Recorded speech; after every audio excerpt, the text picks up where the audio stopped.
উত্তর দিনাজপুরে ইটাহারের মির্জাদিঘি এলাকায় 12 নম্বর জাতীয় সড়কের নিজের লরির চাকাতেই পিষ্ট হয়ে এক সহকারী চালকের মৃত্যুর ঘটনায় চাঞ্চল্যের সৃষ্টি হয়েছে। মঙ্গলবার গভীর রাতে এই মর্মান্তিক দুর্ঘটনা ঘটে। পুলিশ সূত্রে জানা গিয়েছে, মৃতের নাম একলাস শেখ, বয়স 31, তার বাড়ি ঝাড়খণ্ডের পাকুড় থানার সীতেশনগর এলাকায়। তিনি একটি বালি বোঝাই লরির সহকারী চালক হিসেবে কর্মরত ছিলেন। জানা গিয়েছে, রায়গঞ্জ থেকে মালদার দিকে যাওয়ার পথে মির্জাদিঘি এলাকায় লরিটি থামিয়ে চাকার হাওয়া পরীক্ষা করছিলেন একলাস। অভিযোগ, সেই সময় আচমকায় লরিটি পিছিয়ে যায়, ফলে তিনি লরির চাকার নিচে চাপা পড়ে গুরুতর জখম হন। স্থানীয় বাসিন্দা ও পুলিশ দ্রুত তাকে উদ্ধার করে প্রথমে ইটাহার গ্রামীণ হাসপাতালে নিয়ে যায়। পরে অবস্থার অবনতি হয় তাকে রায়গঞ্জ মেডিকেল কলেজ ও হাসপাতালে স্থানান্তরিত করা হয়। সেখানে চিকিৎসকেরা তাকে মৃত বলে ঘোষণা করে। পুলিশ মৃতদেহ উদ্ধার করে ময়নাতদন্তের জন্য পাঠিয়েছে। কিভাবে এই দুর্ঘটনা ঘটল তা খতিয়ে দেখতে তদন্ত শুরু করেছে পুলিশ। ঘটনার শোকের ছায়া নেমে এসেছে মৃতের পরিবারের সদস্যরা শোকাহত থাকায় এই বিষয়ে কোনো মন্তব্য করতে চাননি। উত্তর দিনাজপুরের ইটাহার থেকে নিজস্ব প্রতিনিধির রিপোর্ট, টাইমস 14 বাংলা। স্বেচ্ছাসেবী সংস্থা খুলতে চান? তাহলে রেজিস্ট্রেশন প্রক্রিয়া শুরু করুন।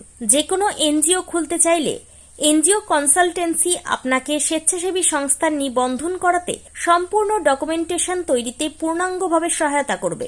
Section 8 company registration, trust registration, society registration, pan, tan এবং 12A 80G সহায়তা, এনজিও দর্পণ এবং CSR সম্মতি।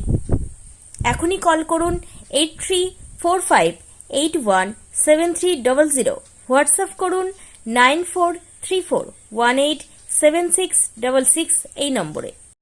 মুখের উজ্জ্বলতা হারিয়ে গেছে, স্পট পড়ে গেছে, ব্রণ ভর্তি, তাই আর দেরি না করে আজই আসুন রায়গঞ্জের চণ্ডীতলায় হেলথ প্লাস মাল্টি স্পেশালিটি ক্লিনিকে এবং এখানে পান অভিজ্ঞ ডাক্তার দ্বারা ফ্রি স্কিন টেস্ট। আরো বিস্তারিত জানতে যোগাযোগ করুন 9674895169 এই নম্বরে।